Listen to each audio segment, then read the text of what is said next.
Very good morning to all of you. So yesterday we have started with the introduction of trigonometric identities. I was telling you that what the identity is. What is the meaning of identity? Bhavna has told very rightly that identity is that expression which is true for all the values of the variables involved in the equation. So let us continue from there out.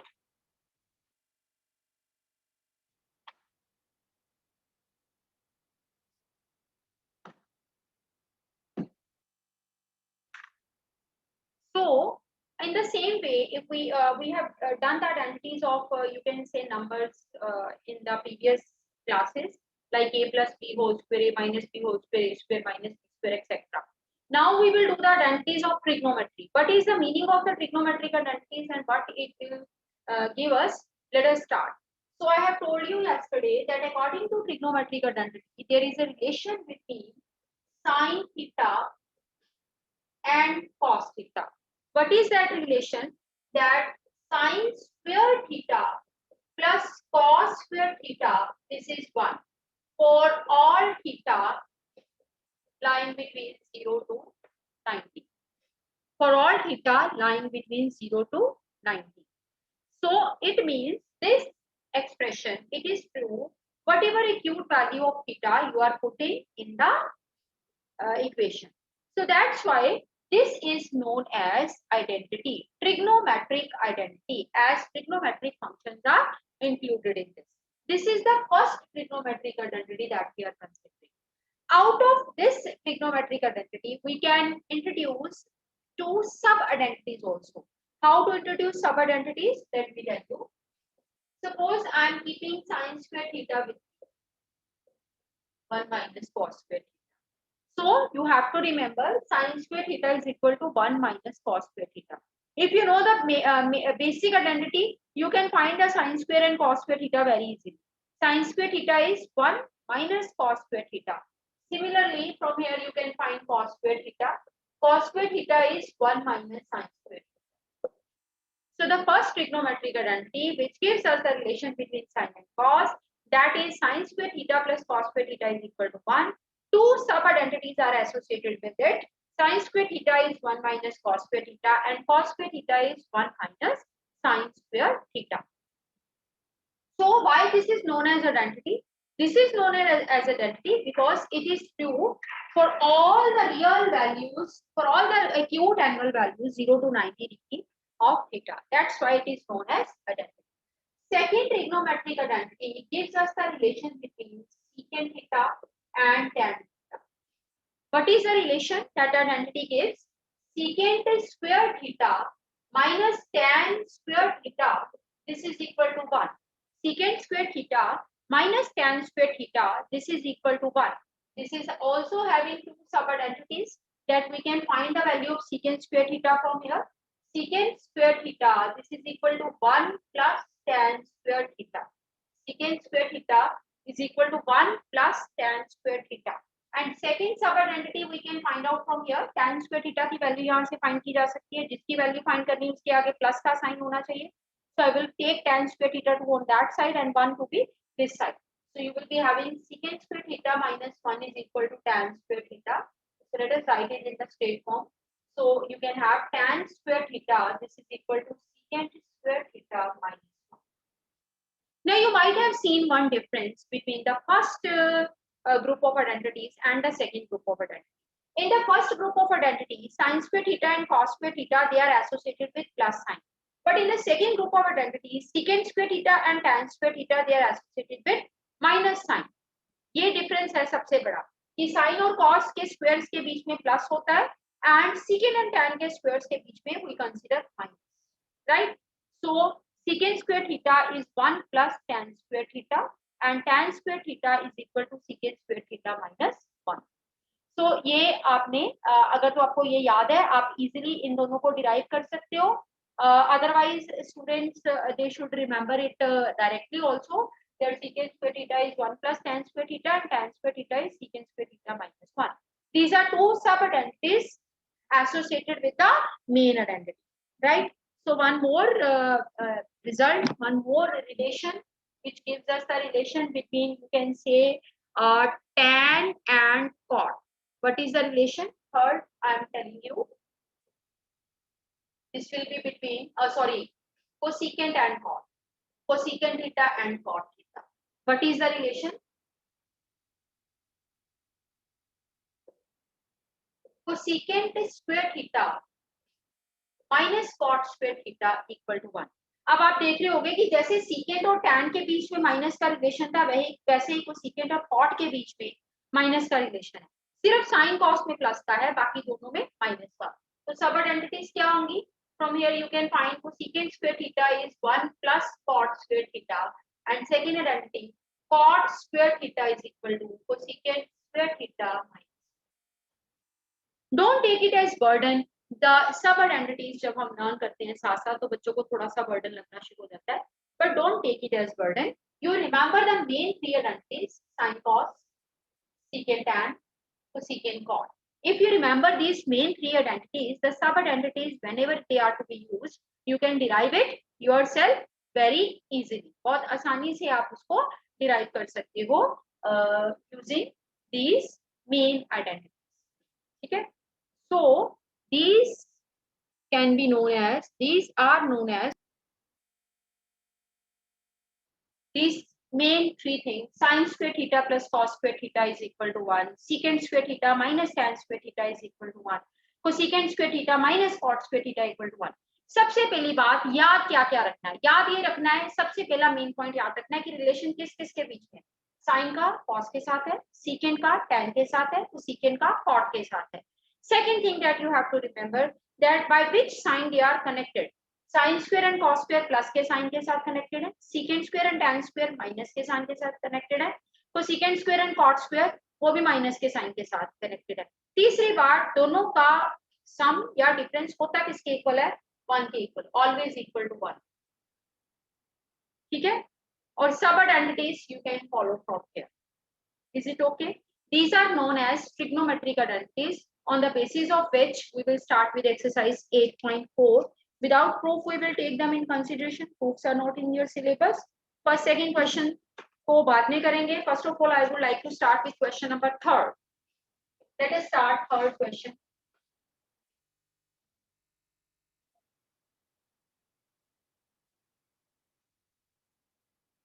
What is 3rd question? Let me tell you. Question number 3rd, first part. Sin square 63 degree plus sin square 27 degree over cos square 17 degree plus cos square 73 degree.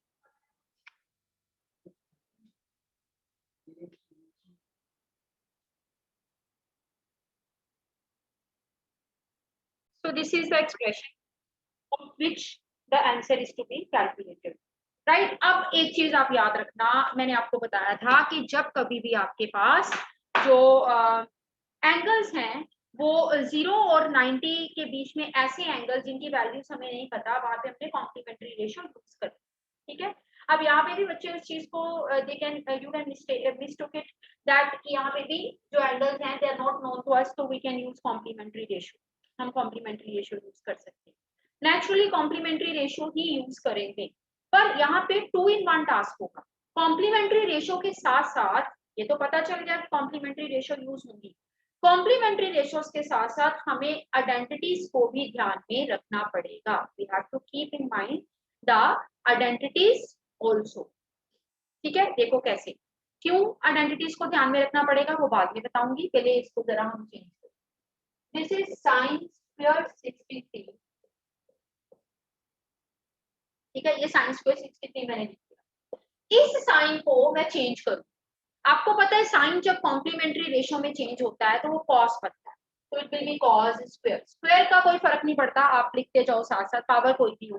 And this angle should be related to the complementary. What is complementary of 27? 90 minus 27, उसका complement हो गया। नीचे this is cos square 17, I am writing as it is. How? Second वाला cos में change कर दूंगी, cos changes into the complementary ratio becomes sine and the angle 73 का complement 90 minus 7. आप देख रहे होंगे कि मैंने एक को चेंज किया, एक को नहीं चेंज किया, क्योंकि आगे जब हमारे पास कॉम्प्लीमेंट्री रेशियो होती थी हमने देखा कहीं भी स्क्वायर वगैरह कुछ नहीं था, सीधा हमारे पास ट्रिग्नोमेट्रिक फंक्शंस होते थे और हम उस पे कॉम्प्लीमेंट्री का कॉन्सेप्ट लगाते थे।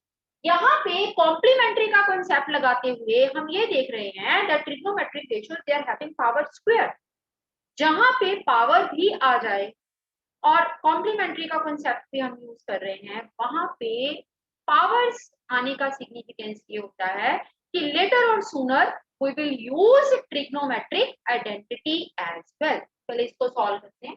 This becomes sin square 63 degree, this becomes cos square 63 degree, minus हो गया नीचे cos square 17 डिग्री, ये बना sin square 70। अब देखो क्या मकसद था कि एक को चेंज किया एक को नहीं, एक को चेंज किया दूसरे को नहीं, क्योंकि मेरे पास स्क्वायर में आइडेंटिटीज होती हैं, जहां पे ट्रिग्नोमेट्री के रेशियो का स्क्वायर है वहां पे आइडेंटिटीज होती हैं और आइडेंटिटी में एक साइन एक कॉस होना चाहिए था, दैट्स व्हाई मैंने एक ही साइन को चेंज किया। एक कॉस है तो एक साइन होना चाहिए, दैट्स व्हाई मैंने एक ही कॉस को चेंज किया, दोनों में चेंजेस नहीं किए। अब मैंने आपको क्या बोला था, trigonometric identity sin square theta plus cos square theta, it is true for all the thetas between 0 to 90, सारे थीटास के लिए ये ट्रू है, तभी इसको ट्रिग्नोमेट्रिक आइडेंटिटी का दर्जा मिलता है। तो ये 63 है पर एंगल सेम होना चाहिए दोनों तरफ, जो एंगल sin square के साथ है वही एंगल cos square के साथ है, that means it is of the form sin square theta plus cos square theta, it becomes 1 using this identity आप लिखो साइड पे, because sin square theta plus cos square theta is 1 for all theta lies between 0 to 90, right? Similarly in the denominator cos square theta plus sin square theta, order change हो सकता है, cos sin आगे पीछे हो सकते हैं, तो cos square theta plus sin square theta theta same होना चाहिए, वो मैंने कर दिया, this is also 1, so the answer is this is third question of the exercise, you can see very easy, दो चीजें मैंने लगाई यहाँ पे, एक तो कॉम्प्लीमेंट्री रेशियो क्योंकि एंगल को सेम बनाना जरूरी है, दूसरा आइडेंटिटी लगाने के लिए एक साइन और दूसरा कॉस होना जरूरी है। दो हिंट्स मिले मुझे, एंगल को सेव करने के लिए कॉम्प्लीमेंट्री यूज हुआ और साइन के साथ कॉस को लाने के लिए कॉम्प्लीमेंट्री यूज हुआ, और उसके बाद वही proceed accordingly, answer comes out to be 1। चलिए let us start with the second part of this question.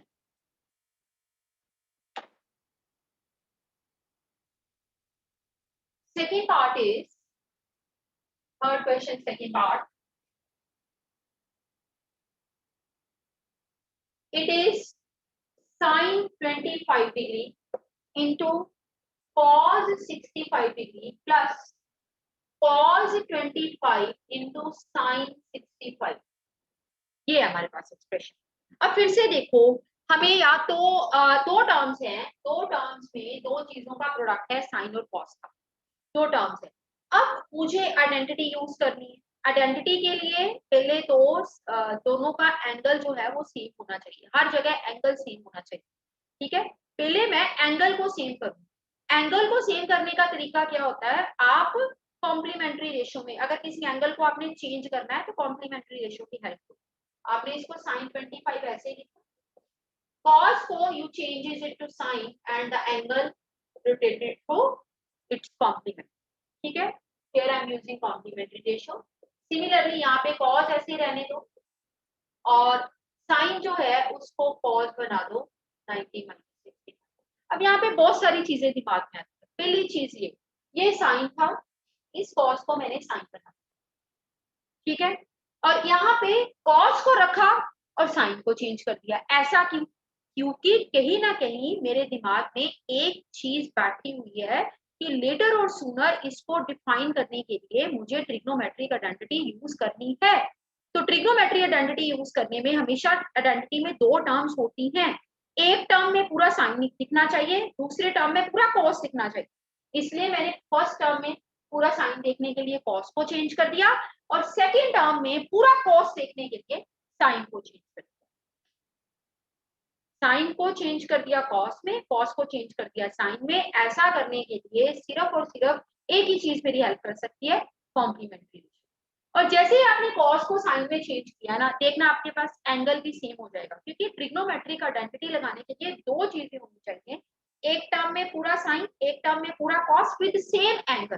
देखना साइन 25 इंटू साइन 25, ठीक है, cos 25 into cos 25।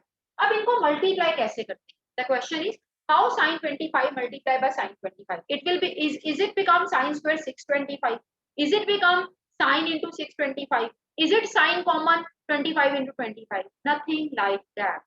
Here we use the laws of exponent. Bases same, powers get added.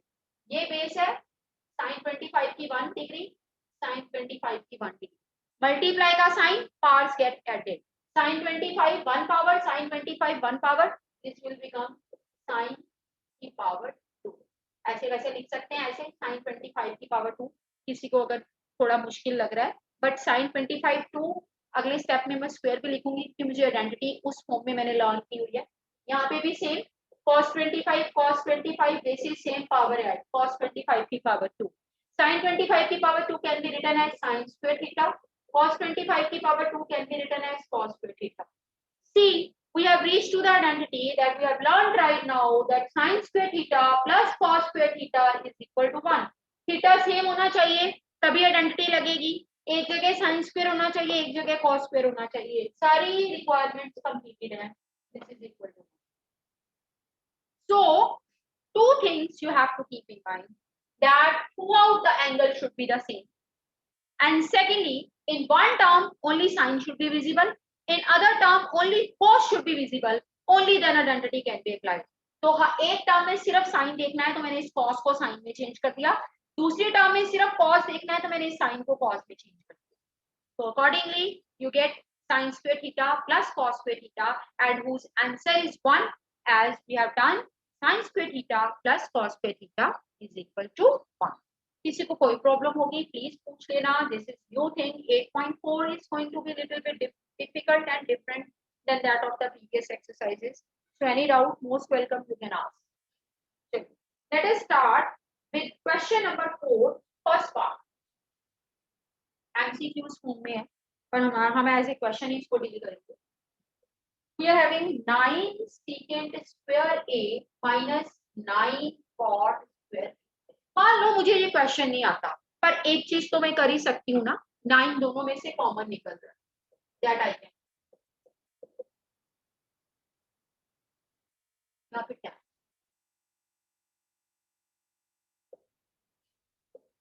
जैसे मैंने 9 को common लिया, अंदर एक आइडेंटिटी दिखनी शुरू हुई।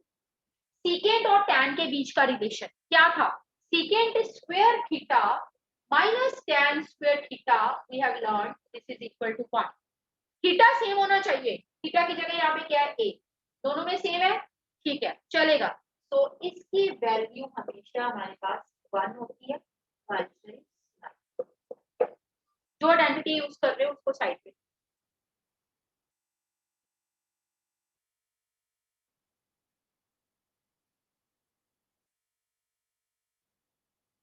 चलिए fourth question second part I am going to start with.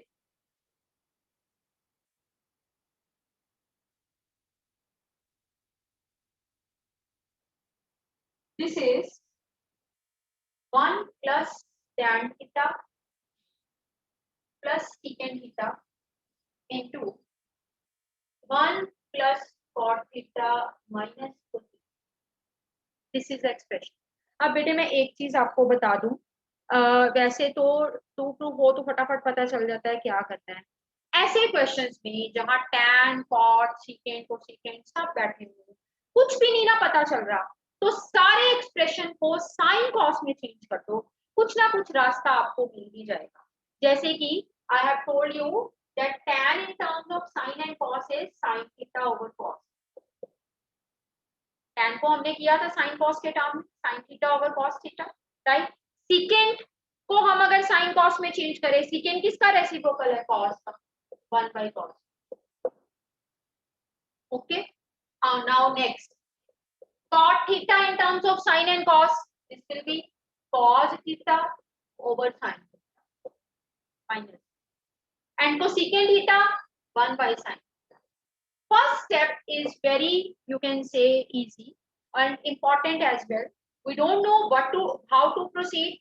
हमें अगर कुछ नहीं पता कि कैसे इसको प्रोसीड करना है तो एक ही तरीका होता है, सारे एक्सप्रेशन को साइन कॉज में चेंज कर दो। अब उन चीजों का बहुत इंपॉर्टेंस हो गया, उन चीजों का बहुत यूज होगा जो हमने पिछली एक्सरसाइजेस में किया।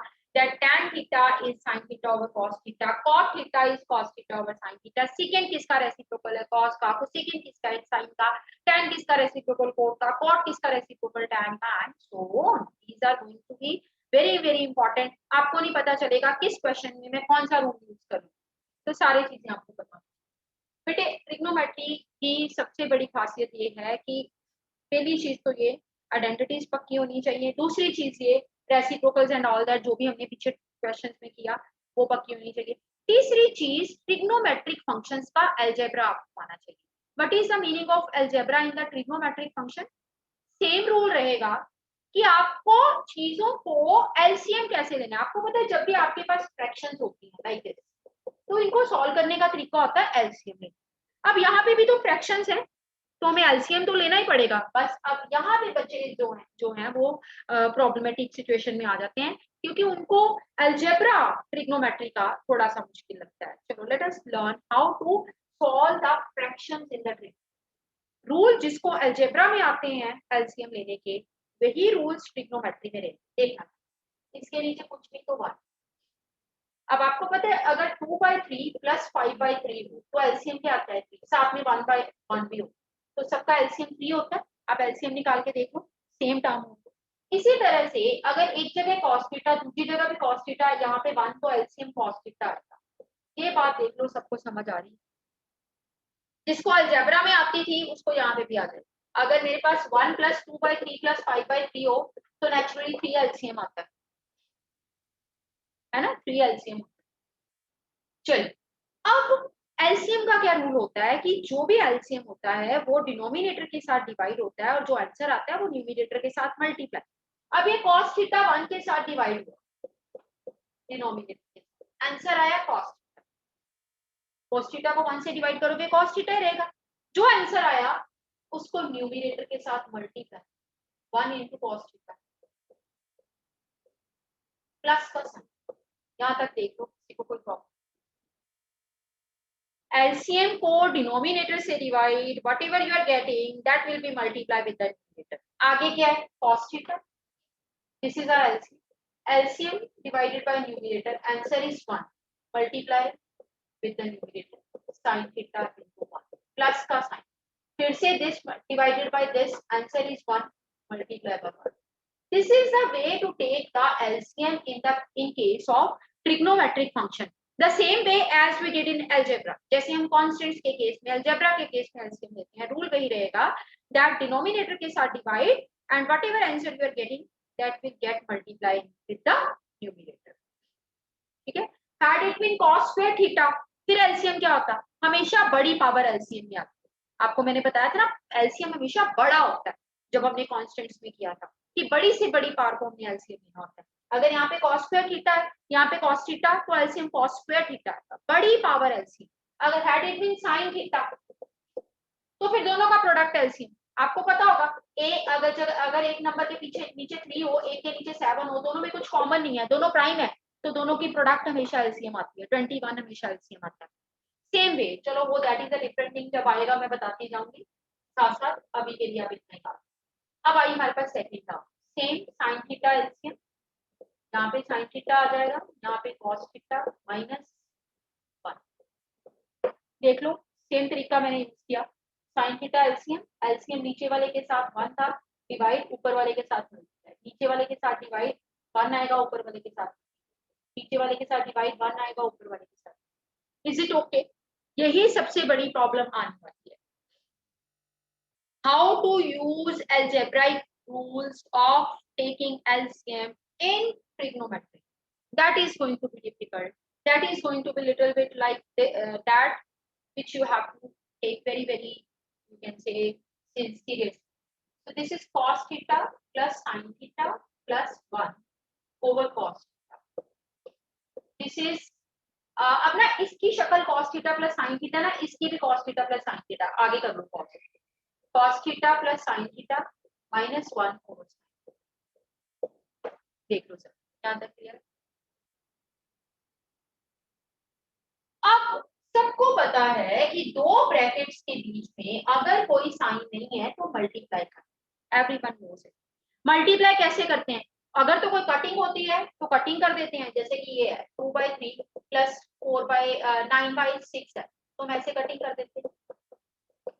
बट अगर कटिंग ना हो रही हो, अगर ऐसे हो 2/3 एंड 5/7, तो हम ऊपर ऊपर की मल्टीप्लाई ऊपर से, नीचे वाले की मल्टीप्लाई नीचे से।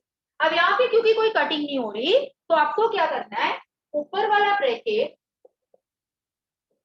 ऊपर वाले ब्रैकेट के साथ मल्टीप्लाई और नीचे वाला ब्रैकेट नीचे वाले ब्रैकेट के साथ मल्टीप्लाई। सेम अलजेब्रा के रूल में लगा रहे हैं, नो कटिंग पॉसिबल, ऊपर वाली चीज ऊपर के साथ मल्टीप्लाई, नीचे वाली चीज नीचे के साथ। अब मल्टीप्लाई करने में भी आपको थोड़ी सी प्रॉब्लम आएगी, क्योंकि हम बहुत बार ट्रिग्नोमेट्रिक आइडेंटिटीज, ट्रिग्नोमेट्रिक फंक्शंस की मल्टीप्लाई करते टाइम अपनी अलजेब्रा की आइडेंटिटीज को यूज करेंगे। देखो वैसे तो कोई प्रॉब्लम नहीं है, जैसे आपको ब्रैकेट्स खोलने आते हैं, आप खोलो, फर्स्ट ब्रैकेट का first term, second bracket as it is, first bracket का सेकंड टर्म साइन के साथ, second bracket as it is, first bracket का थर्ड नंबर साइन के साथ, second bracket as, but that will make the calculation little bit difficult.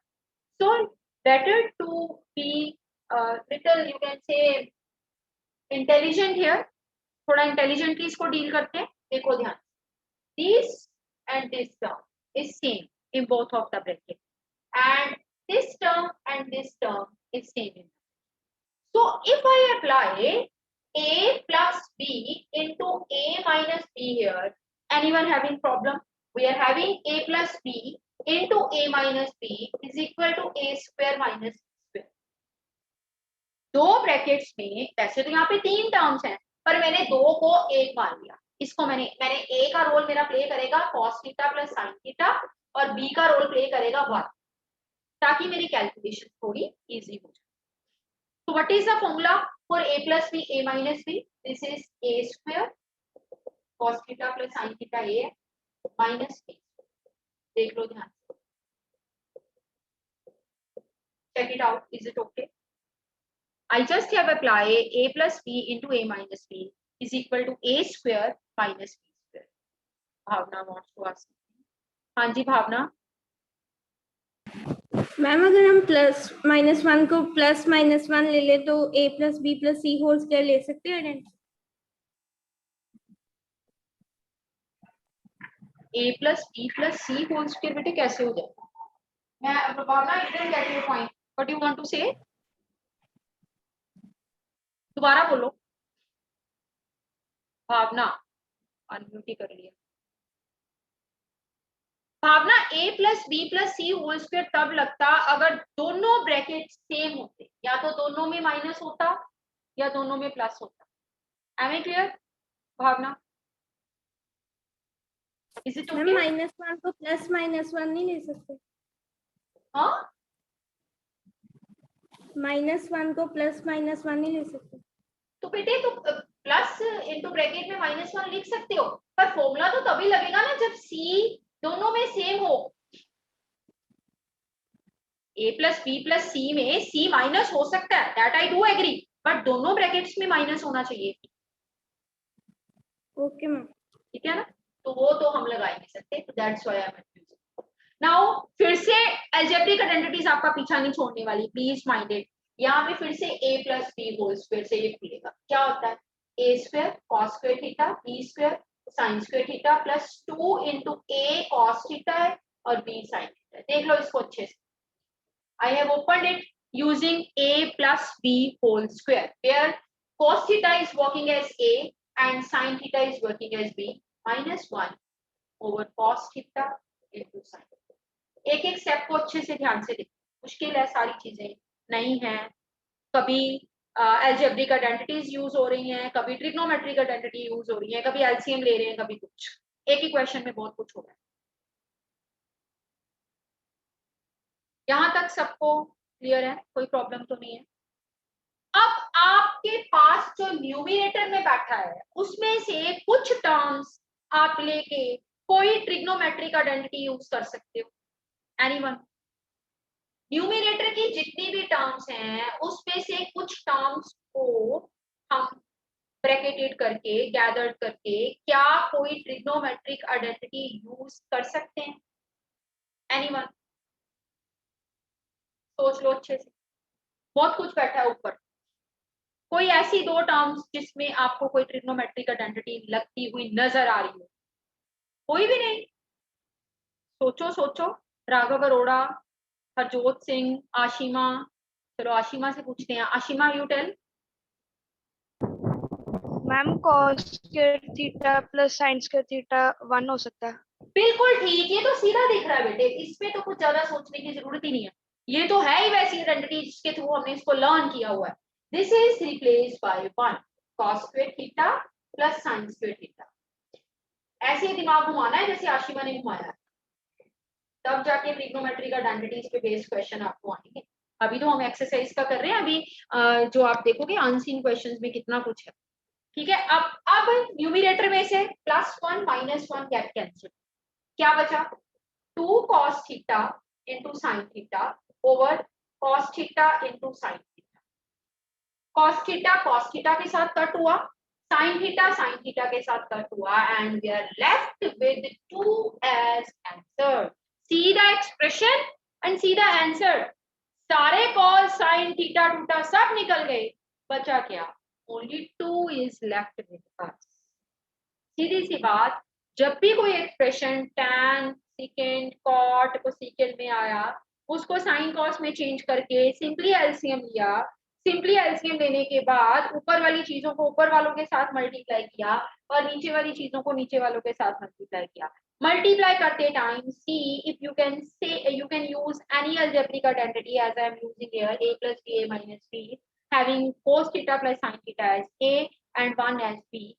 Solving it again after opening using identity a plus b whole square, I am getting this step and I can see that cos square theta plus sin square theta, this is 1 will get cancelled, cos theta sin theta 2 get cancelled, and answer comes out to be only right. Chaliye, let us start with the next part, third part of the question, fourth question, third part.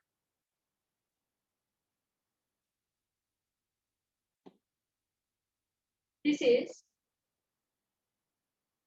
secant a plus tan a 1 minus sin। अब फिर से वही बात, कुछ नहीं आता तो कम से कम secant और tan को sin cos में चेंज करना तो आता है ना। Let us change. Secant can be written as 1 by cos and tan can be written as sin into 1. अब एलसीएम लोगे, आपके पास अगर 1/2 3/2 हो तो एलसीएम क्या आ जाता होता है? 2। इसी तरह से 1 by cos है, sin a by cos है तो cos a। और आपको सिखाया जाता है कि अगर डिनोमिनेटर में एलसीएम वाली सेम टर्म हो तो ऊपर कोई चेंजेस नहीं होती, ऐसे ही आ जाता हो। इसी तरह से आप करके भी देख सकते हो, एलसीएम डिनोमिनेटर के साथ डिवाइड, 1 आंसर, ऊपर 1 के साथ सेम आ जाए, it will come out with the same expression and it is 1 by। अब ऊपर वाली चीज को ऊपर वाली चीज के साथ मल्टीप्लाई और नीचे cos a है, इसके नीचे 1 है, मल्टीप्लाई होगा cos। सीधे स्टेप से ओके। अब ऊपर वाली चीज को मल्टीप्लाई करना है। अगर कोई अलजेब्रिक आइडेंटिटी दिमाग में आ रही है तो फटाफट से उसको लगाओ। कौन सी? a plus b a minus b। who is working as a?